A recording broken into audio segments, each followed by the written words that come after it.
Hey, what's up? It's me, Warren. Here again with another video. It's kind of early, you know. A lot of questions, so just going and answer some people questions and getting right to it. The question that I get a lot lately is about rebounds and stuff like that. And one of the questions was, what usually happens after a rebound relationship? What is the aftermath of it all? Um, 9 times out of 10, you know, first things that happen is, or one of the things that happen is, your ex just move on. They don't come back to you and they leave the rebound. They leave both of y'all alone and go their own way and just start working on themselves. Because a lot of times after that pain of dealing with your breakup and that breakup, a lot of times people just give up on relationships. So that's a possibility too. They just give up and move on. The next thing that can, what they do is, sometimes the low self-esteem people, if your ex have a low self-esteem, they jump from rebound to rebound to rebound. They just keep going, jumping into odd relationships and stuff like that, and really messing up people's lives and stuff like that nature. That's a possibility too. That's some of the things they also do. And like I said before, another thing they do, they just embrace the single life. It kind of ties in with the first one, moving on, but they just embrace the single life and they realize the problem is them. So they just stay single, But the next one is vital that you pay attention to this. A lot of times what they do also, they leave that relationship and they try to come back.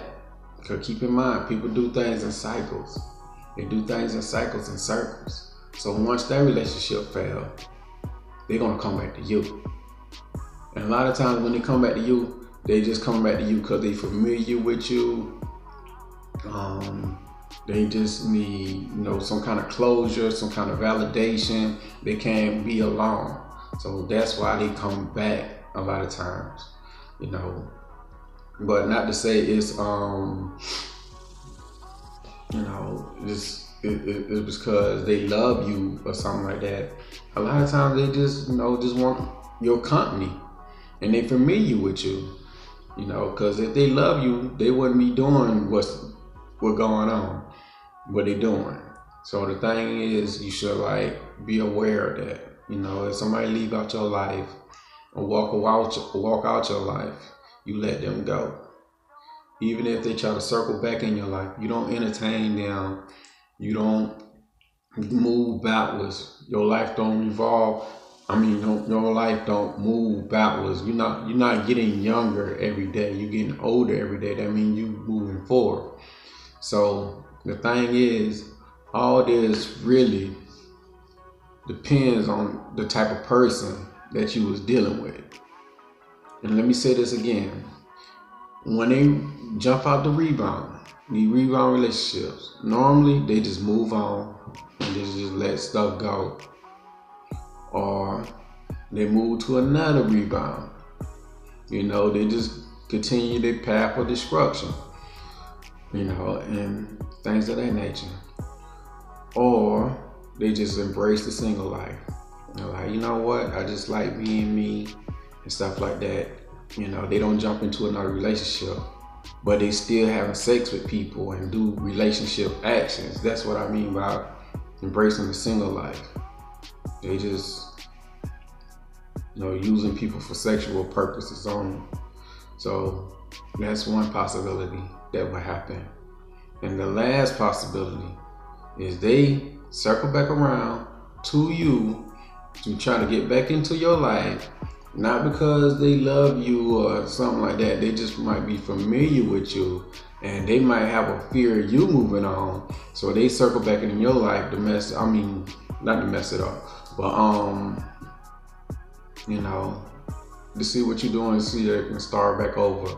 But keep in mind, you know, just keep in mind that when they come back to you, if you accept them back, you teaching them what you allow. If this person left out the relationship and jump into a rebound relationship, and you know they're having sex in that rebound relationship, and you accept that person back, you know, what do that say about your standards and you as a person? Think about that. So the thing is, I know a lot of people going through this situation, and it's very hard and it's very tough and stuff like that. And a lot of people ask me what to do in this situation. How do Warren, what would Warren do? Me personally, one, I will put God first. No matter what it is, put God first, because you're gonna need him. Because the thing is, you can't go at this situation alone. Because the thing is, your feelings is your worst enemy.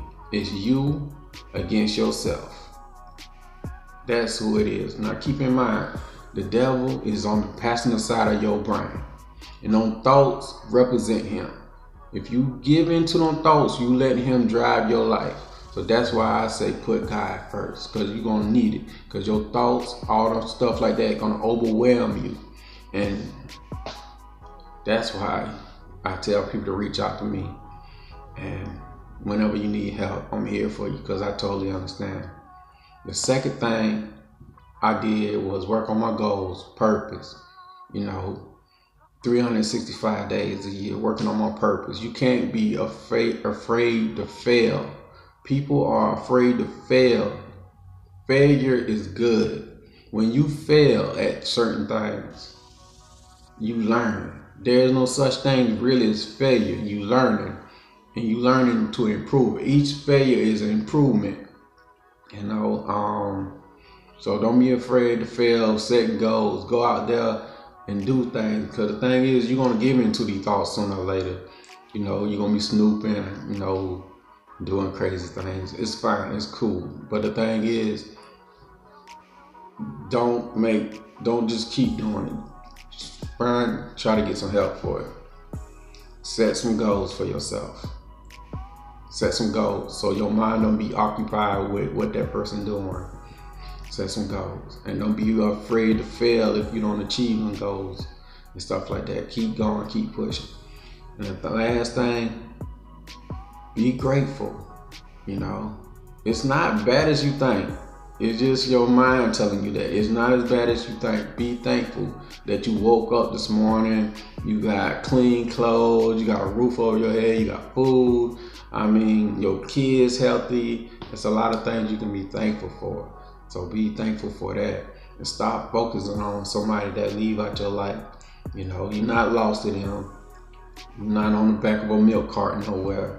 You know, you healthy, you doing fine. It's just you and your emotions. You is your own enemy. So work on yourself, better yourself, work on your goals, your dream, your purpose, 365 days of the year. Don't be afraid to fail, and always put God first. You should be okay.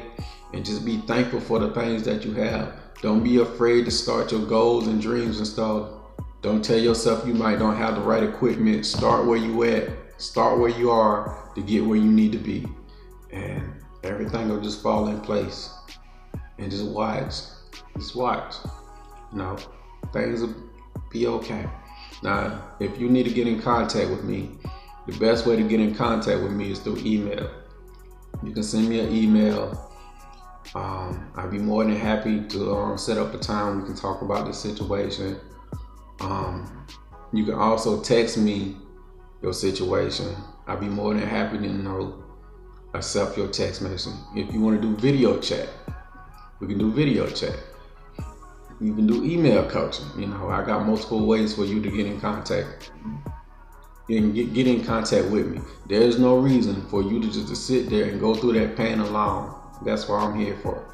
Now, with that being said, I want you to take care of yourself. And remember what I said in the videos.